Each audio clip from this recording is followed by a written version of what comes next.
Okay, thank you very much, viewers and listeners. Welcome to yet another episode of Business Chronicles here at Studio 84. My name is Solomon Tumwesigye, one of your hosts here at Studio 84. Studio 84 is a studio space, podcast studio set up to facilitate individuals and organizations tell their stories, for we believe that everyone has story to tell and position themselves as authorities at what they do, because everyone is an authority at something. Today, with great pleasure, I'm sure you've had her agreeing with me already. With great pleasure, I host a lady. I've known her for close to 8 years now. Yes. She's a dentist, Dr. Rose, Surgeon Rose. She'll tell us which title is which. So let's get to know you. Dr. Rose, please introduce yourself to our viewers and listeners, and welcome to Business Chronicles. Thank you, Solomon, for that kind introduction. My name's again Dr. Rose, or as other people refer me, Surgeon Rose. Actually, Yes. the real title is the dental surgeon. That's where the Surgeon Rose comes from. That's where the Surgeon Rose comes from. Yes. Wow. So, my full names are Dr. Rose Chibalizi Ssendikadiiwa, and I work with SR Dental. Yeah. And I've been in this space at SR Dental for now over 20 years. Wow. Thank you for hosting me this afternoon. I was about to say, if you've been at SR Dental for 20 years, you look 28. Oh, how old were you when you started? You don't have to answer that. Maybe later in the program. Yeah, I know. I've known Surgeon Rose. She's an amazing dentist. She's from SR Dental. It's Martin Road. Yes, Martin Road. Yes, Plot 53. Yes, plot 53, Martin Road. You have a family. Yes, I do. How old are your kids? Solomon. I know we gave her one of your kids the other day. Let me tell you guys, Dr. Rose is old enough to have a married daughter. By God's grace. I will come back to that question because I had to talk about your age. And you better warm up for me to ask you the question every woman dreads to be asked. But Dr. Rose, tell me, SR Dental surgeon, are you one of those people when you were a child, you wanted to be a dentist? Or did your marks in school drive you to doing dentistry or whatever it is you study? Just like many other professionals were led to by what they excelled at. Yeah, I want to tell you this, that putting into consideration my age of 8, like you alluded to, in those days, we are more influenced by the pride that came with certain titles. That probably could have been one of my number one drivers then. And the doctor title in those days took everything everyone's child wanted to have as pride. Yes. Then I know your next question is going to be, then why the doctor for the teeth? And exactly. As a person, I want to treat patients whose prognosis I can predict. I want to have a chat with my patient and be sure, almost certain, that I'll see them the next day. Dr. Rose, on this program, we speak English. Yes. Is prognosis in? Okay. Prognosis means that the chances of survival or getting well. Yes. Oh, yes. Yes, because dental patients are not very high-risk patients. And probably another issue I wanted to share, that I never wanted to do night calls and those kind of emergency that could drive me out of my comfort zone. That, of course, there are some emergencies. There are still some emergencies, but not in inverted commas, those particular kind of emergencies where I have to do night calls. Yeah. So is this something around, at what point in life do you decide, make all these wise grown-up people decisions? I don't want to do night calls. I want to treat people whose result I can predict. Are you in Essex at this point? How old are you? Or these are reasons you came up with after to justify you being in the dental industry? I think I made those decisions early enough. Wow. probably talking about a 6. Of course, the fact that I'm doing medicine, I was very well intentioned, even the kind of combination I did at A level. Yeah. So because it's not something that you switch from arts and medicine, you can switch from medicine to arts, but it's not very easy to switch the other way around. So I had clarity early enough, and so I knew exactly how to tread the path. Wow. Yeah. So you qualify as a dentist. Yeah. You leave the university. Yes. Where's your first practice? Actually, I first qualified as a dental assistant. I did dentistry at a diploma level first. And at that time, I worked with Mengo Hospital. And I will not tell you around what period, so that I don't want to give you room to calculate the ages. But I worked with Mengo Hospital first. We have another 24 minutes to go. We'll see how that goes. Anyway, go on. Okay. So I did my first working place was Mengo Hospital. Yeah. And I was there for 5 years. And after that, I got motivation to do it at a degree level. Yeah. And that's when I did the dental surgery for 5 years with Makerere. And shortly before I qualified with my degree, I started working again with SAS Dental, now the current Mawano Dental. He was a good friend, and I liked the space. And I think that was my motivation and probably preparation as I started venturing out into the private space. Yes. But along the way, I also branched into Malme, Uganda. Malme. Uganda. But at that time, still, Esra Dental was born. You come to realize that all my career journey is dental, and nothing else. So eventually, I resigned with Malme, Uganda. It was part-time job. And then I decided now I have to give Esra Dental full-time. Yeah. Yeah, that's around 2017. I have to take you back just around the time I got to meet you. Yes. I have to take you back to the place where you said the time we grew up was around the time where titles were pride, were associated with pride. So having a child as a doctor brought pride to your parents. Yeah. Dr. Rose, like I mentioned, you're old enough to have a child who is now going for mapping their career. Yes. So what's bringing you pride at this point? You are now where the parents used to be. The interesting thing, I think the children of this generation have got their level of exposure. It's a different level. Yeah. And they've made up their mind. And I think they are not very excited because some of the children came along my career journey. Yeah. And children of these days are, for lack of a better word, they are called instant kids. They don't want things that take long. Yes. They want it now. Now. They want to make money now. It's no longer about the titles. It's so much about the time. Yes. So telling a child, and especially my first two children saw me struggle with my medical course.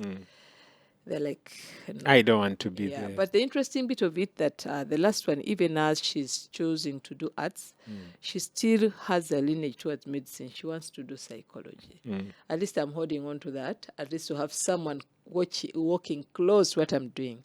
The first two girls are into IT. Like everything goes in this generation, everything is rotating around IT and nothing. Yes. IT and marketing. Yes. Wow. That's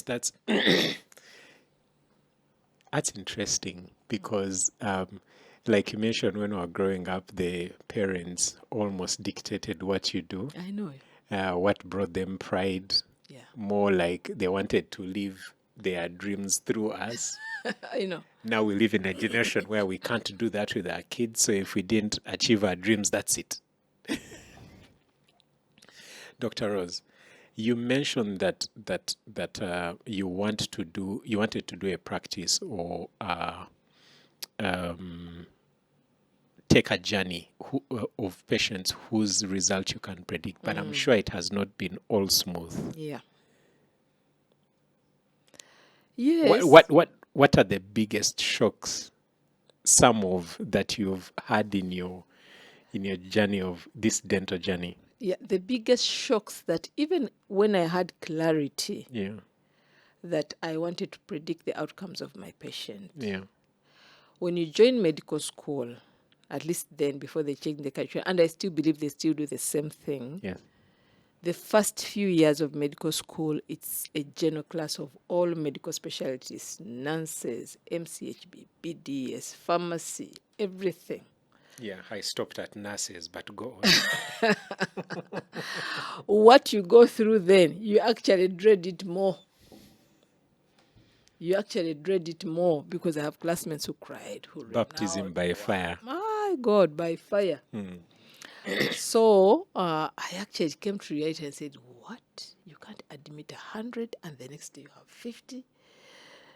That is not something that motivates me to come to work every day. Then you treat these patients who are so desperate. You are so much attached to them. You can't help them because of the limited resources. And then patients who you know very well from, the little knowledge you have theory-wise that now it's an issue of God Yeah. to work out a miracle. Yes. You find that you get emotionally drained. But still, even when I came out eventually, the bigger percentage of them, dental patients, are generally okay patients. But along the way, the truth is in an individual whose wellness is not only determined by the dental health. I still interface with some of my patients who have got these other chronic challenges, medical challenges, and I work with them the journey. But at least I don't have to come in the night. Yes. That someone is dying, their survival is largely depending on you. I do come. Actually, I must tell you that in dentistry, we still also have emergencies. If you worked on a patient and then bleeding started and came, you have to drop everything to come and save a life. Yeah. If it's a toothache, you will prescribe the strongest painkiller over the find them phone the next until day. tomorrow. Yes.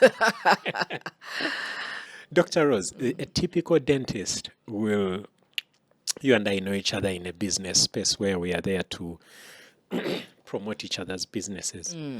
But a typical dentist will come and tell us, they are looking for people who have, hurting teeth, who want to do a dental check, who want to do what.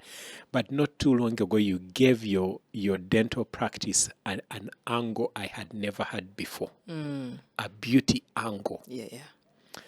You're looking for brides who want to whiten their teeth, who want their teeth to align, who want to, the kind of things we never get to think about typically. I know. What drives you to think like that?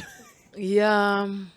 With time, you get to understand your industry. Yeah. Okay, now I want to start from the point like the way we made the space into which we met with you is a business sense. Yeah.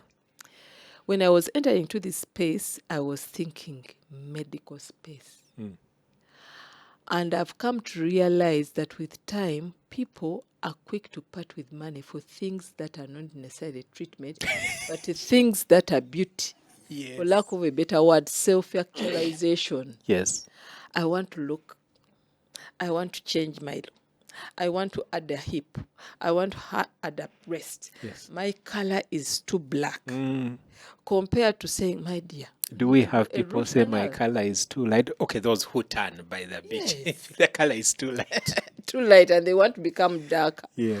So you get to realize that where we are moving, people are more than willing to part with money to do things that are very interesting. Yes. Looks, beauty, smile, and those kind of stuff. And the kind of money that comes in that space probably is something that can sustain us to live off. Yes, that's But true. if you have to come every day to pull people's teeth, first of all, I don't pride so much in pulling people's teeth. I want to repair them. But by the time they come to you, they are so desperate with the pain, and probably they don't even have the minimum to do the treatment, and they opt for that.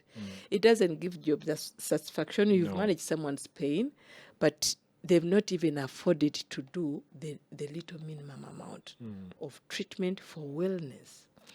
So from the strictly business point of view, we are opening our minds to ways that people can more than be ready to part with money to look good. Yes. And you get to find that most times when people come like brides, it may not even necessarily be their money. It's money from the meeting, money from the husband. I want to look like this. They have to raise the money anyway.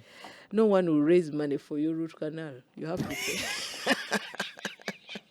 You suffer with it. When you are eating those sweets with your bare teeth, were we with you? You know. But if I whiten your smile, make it brighter, I will enjoy it. I know. Husbands know where to spend money. They know. Even when you say, I need a fresh breath, I'm going for this date. Exactly. Makes sense. They will part with that whatever money. Dr. Rose, I was here thinking, you mentioned you don't enjoy pulling people's teeth out, you prefer to treat them. And here I was thinking, pulling people's teeth out is actually bad for business because you're pulling out and throwing away your own patients. Now when all the teeth are pulled out, what will you be treating? By the way, when all the teeth are pulled out, we also have another strategy. Oh! That's more pricey. You have a solution for that dental implants are around the corner. We have all the solutions. Don't give up on life. Yeah. Dr. Rose, I cannot let you. Now I have the opportunity to ask you. Please do. I want to know what your secret is. About? To keep looking the way you look. By God's grace. It's only God's grace. Please don't give me a short answer. How much time do you want? I can give you a whole day. I know God's grace is sufficient. It's sufficient, true. But I also know you put work into it. Let me phrase this question like this. Okay. Take us through your typical day. Then my viewers and listeners will learn your secret. If they don't pick the secret from there, I did my job. Oh, okay. I'll take you through my typical day, like a Monday to day. Yeah. I know you go to Worship Harvest, and I know around this time we have something in common. Yes. There is prayer and fasting for 21 days. So, honestly speaking, I've not eaten anything. The only thing I've had is water. And water is everything for everything health. How long can we live on water alone, Dr. Rose? There's a doctor just behind you. He will answer that one. I will ask the next guest. Yeah. So, the health, your health as a general individual, and your dental health is largely dependent on what you eat. And water plays a significant role. Yes. So I know that I came with my good doctor, who is my accountability partner, and one of the reasons why I had to take this session before him, because I have class at 6. What class? I am going to work out. To be specific, today is my boxing class. Of all things. Thank you, Dr. Rose. Yes. So, it's Monday, you're going to work out at 6 p.m., eh? Yeah. How many days a week do you box, for example? It's your boxing class. I box every other day. I do this for 4 days. I work out 5 days a week. Wow. And my last class goes to my friend who is very passionate about dancing. So every Friday I'm at Sukuma. You're dancing at Sukuma? Yeah, my dear. Oh. I need to style up and run with you. When I finally host him, yes, I will ask him when dancing turned into a workout.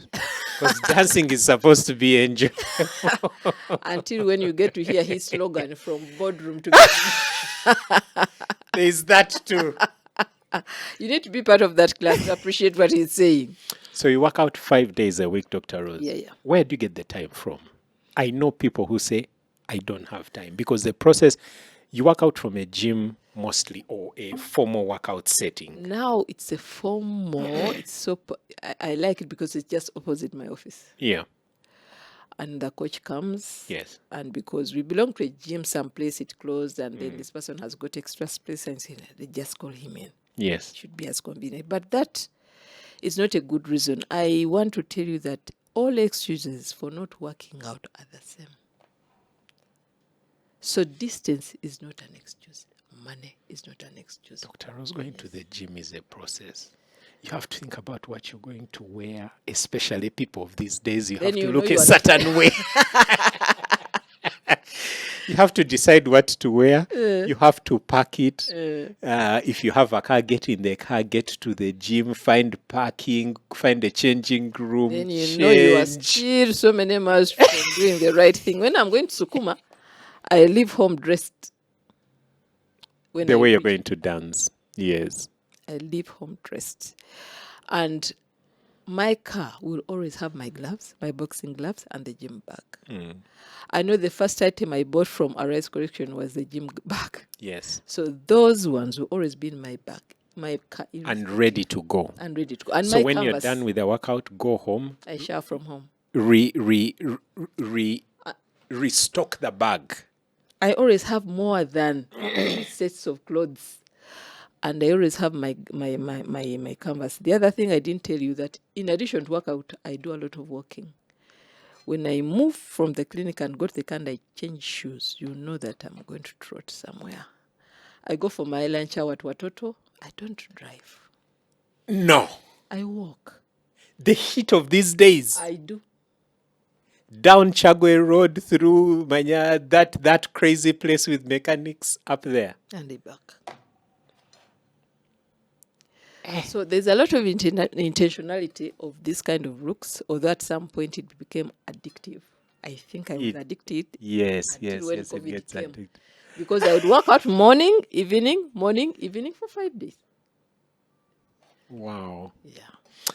Dr. But Rose. companies, everything also. Yes.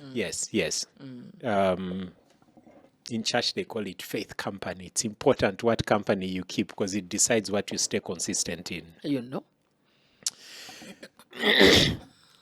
Dr. Rose, Yes. is there a time, were you always like this from the time you were a younger girl? I know you're still a young girl, but when you're a younger girl, were you always like this or was there? Is this doctor's orders? Because I know some people whose life turns around after they've had a threat and they have to start new habits. Where did you get this Motivation. motivation and addiction to this kind of lifestyle? Wow, that's a very important question, and probably it could motivate other people. Yeah. I come from the family who have been blessed with this kind of genes, where I don't have to eat pizza, burgers to put on weight. Me, basic meals are enough. What shall we eat these days? I also don't know. My late dad was hypertensive, Oh, sorry. and growing up, I used to see him taking medicine every morning. Yes. And I said, wow.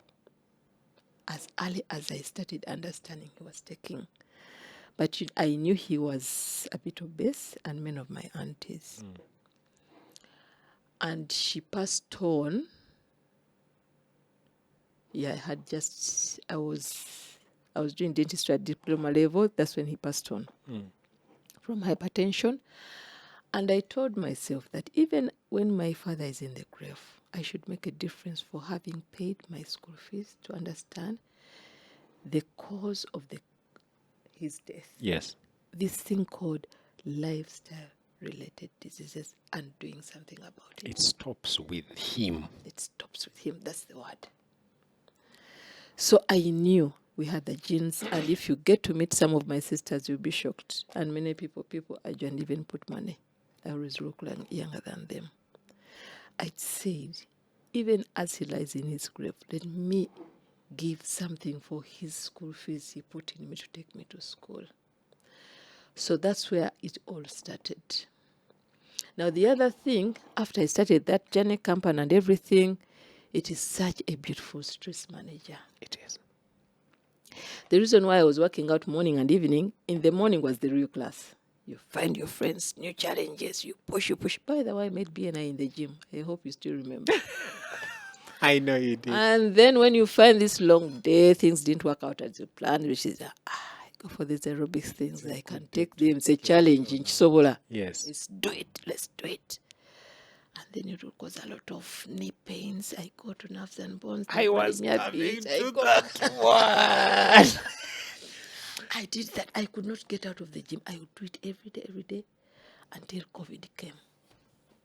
And then I said, Mikey, I can't go to sweat within those closed rooms. Yes. That's how I ran out. My knees healed. I said, my dear, this was true definition of addiction. Oh my God. But now I'm back, but with an instructor, and I also got to realize that people who knew me then, when I go back to class, they think I'm the same old one. And with all the aggressiveness and combined age brackets and different needs with one class, it becomes difficult to do a tailor-made kind of thing.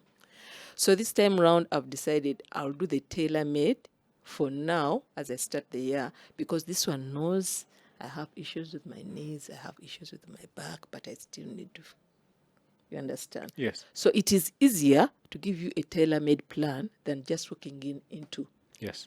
But of course, along the way, still you would listen to your body. I would go in a general class, and when they tell you do certain things, I don't, because I know, I understand my body better. Yes. Yeah. Sergio, what I gather is that you have been investing in your body for decades. Yeah. From my estimation, mid-20s, early 20s, Yeah. you started investing in your body. Yeah. How close were you to your dad? We are very good friends. Okay. Now, which brings me to another point. I feel like there's something about a loss of someone close to you that changes something in you, especially a father who you were close to. Yeah. For you, it was that. It was It that. stops with him. It stops with him. Even I, when my father passed away, there is something I said, it stops with me. And when you live and achieve that, it's like even if I die, I did something about it. You are also past the age of knee pains.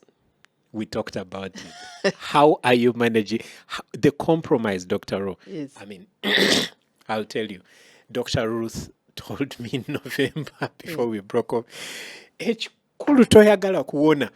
need to rest those feet and knees. Said, I don't want to see you on the road until mid-January. 2 months, she barred me from running because I was pounding my feet. When the pain goes, I go back. It's like, you're not letting it heal. I know. Ruth Mrs. hands are painful. If she has not touched your body, you know. So she told me, she put me off on leave for 2 months. So how do you, I know you probably alluded to it, intentionally strike the compromise between hurting yourself, because as you grow older, the knees get hurting, the back and all sorts of places. Me, my feet. Intentionally strike a balance between working out every day and putting in a good workout.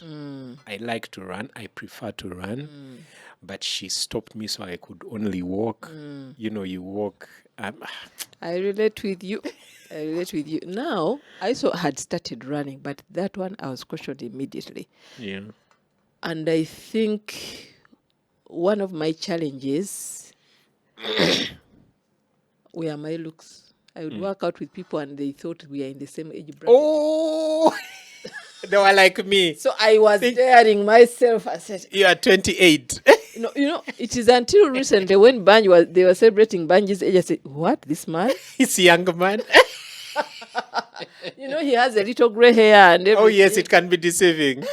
I said, part of the challenges were my looks, because when people look at you, they think we're in the same category. So they push you. And we had an instructor who, with sleepless nights, planned for us more challenging. They did it. The next day, a little harder. And my friends were so good, they would push you, let's try. You can do it. And we kept on doing, you can do it. And I did every wild things. We do something and there's a temptation to think that your body is getting used. Yeah. So when I started trotting, I was cautioned. Seriously, my knees were giving way. I said, okay, now running is out of the order. Yeah. So now these boards, those were challenges for aerobics, eh? You feel like, oh, yes, like a small step. Yeah. For me, I would go for the last 1 solid hour. These things of dropping out, no. All the challenges, you must do them. And they come with you turn, you do what, etc. So anyway, to cut the long story short, I decided running was out of the way. I'm careful with the boards. Yeah. Even before I left the gym, before COVID, I would choose the lowest the owner of the gym had started understanding the clients. Certain things I would not do. I would do down. From down, don't use the boards and don't use them as often. And then I also took long to understand the issue of high impact. Until one day I had issues over with the back or something, and I was speaking to some physiotherapist at IH and said, you know what? And you kick, you box on what? It took me long to understand high impact and how it's impacting my knees. Yeah. So now, you ask me what am I doing about it? Having a personalized coach is everything that is managing me, because, and he can testify that when I came to his gym, I told him, you know what, me, I have these issues, Yes, please understand me. If I can't do this, if I can't understand this, because it is you. You listen to your body. Yes, you listen to your body. Now, this coach comes in, he knows, because I told him one thing I have to do. I must be consistent. Anything that will cause pain to my knees and back means you fall me off my track. So whatever you are doing, make sure I have to come back tomorrow. So we go slow, listen to you, we go slow, and that is something. Then the other thing that people never know that actually works is walking. Walking is very powerful, but until also COVID, then I learned that sloping is more dangerous to my knees than anything. Dr. Rose, lately I run uphill, try to run straight ones. When it reaches going down the slope, I walk the slopes. I know. Like an old man. I told you, I dared myself to walk from Mutundwe during lockdown up to Kampala Road. I had a bank transaction to do. My God, sloping down. I said, okay. But I also feel like after walking, like when I walk like 10 kilometers, I Yes. feel like all the blood is in my hands. So I find myself deliberately, I'm like, no wonder walkers do this. To try and keep Yes. the blood flowing upwards as well. Yes. But it's boring. It's you have boring. to walk long distance. Sometimes you don't even sweat. And that is now the temptation he will tell us. Because for an ordinary person, what they understand, the impact of exercise only comes when they sweat. Exactly. That's and when no you feel wonder that's accomplished. when they feel like I must run, and they want to sweat at the earliest. So they put on all the jackets, they run, they do what? My God, you don't have to sweat. Just walk. But the bottom line, listen to your body. Listen to your body. Is everything you need. At some point, I had issues with my back, and I went to see my orthopedic surgeon, is my classmate. And he said, Dr. Rose, we shall not put a knife on your back. Change your lifestyle. You will heal it by yourself. Change your lifestyle. You put a lot more years if you change your lifestyle. Yeah. There are certain things that I said I kneel, I don't bend, I don't carry, I don't do those things. These things of thinking that you're a superwoman even at home. You know, I don't have a maid. I do my things. About that, you may have to come back to do a homekeeping podcast for the ladies. You maybe. understand? You, what I've done, a brief to that, I've mechanized as many things as possible. Yeah, that's true. That's part of the journey. And also having a supportive partner is something very important. Yeah. But he told me, I will not put a knife on your back. Choose your partners carefully. They have to be supportive. You understand? You've said it all. Yeah, but you know, if you've been used to doing your things, it sort of becomes a challenge. But I still do. And also, I don't like sitting. I even don't like I don't like sleeping. Even if I've spent so many days without sleeping, I can't sleep a sweet 12 hours. No. I'll sleep 6, wake up, do something, go for 30 minutes, come back. But this thing of I'm in bed until when the sun comes out, no. My back hurts after like 8 hours. It does hurt me. It does hurt. Many people don't understand that sleeping a lot makes your back hurt, but Sick. it actually does. It's very wrong. Doctor should tell us. Surgeon Rose, thank you very much. Yes. I am glad anyway, somehow you managed to elude my question. But one day, I'll come for a one-to-one. Our viewers and listeners, Surgeon Rose from SR Dental, she's a superwoman, has looked after herself really, really well. She's a great lady, and she's an inspiration to us in many ways, as you could hear her story. many people sit here, we talk business, strategy, what, but you've talked about you as a person. So that says a lot about what she is as a person before Surgeon Rose, the professional. Yeah. Thank you very much. Solomon Tumwesigye, Studio 84 Business Chronicles. We'll catch you on the next episode. I suspect my next guest is going to be a doctor who'll talk about hurting knees and backs and I things know, like and that. the options. I hope I remember the questions that we didn't explore now. Thank you very much, Yeah. Business Chronicles. Thank you, Bob.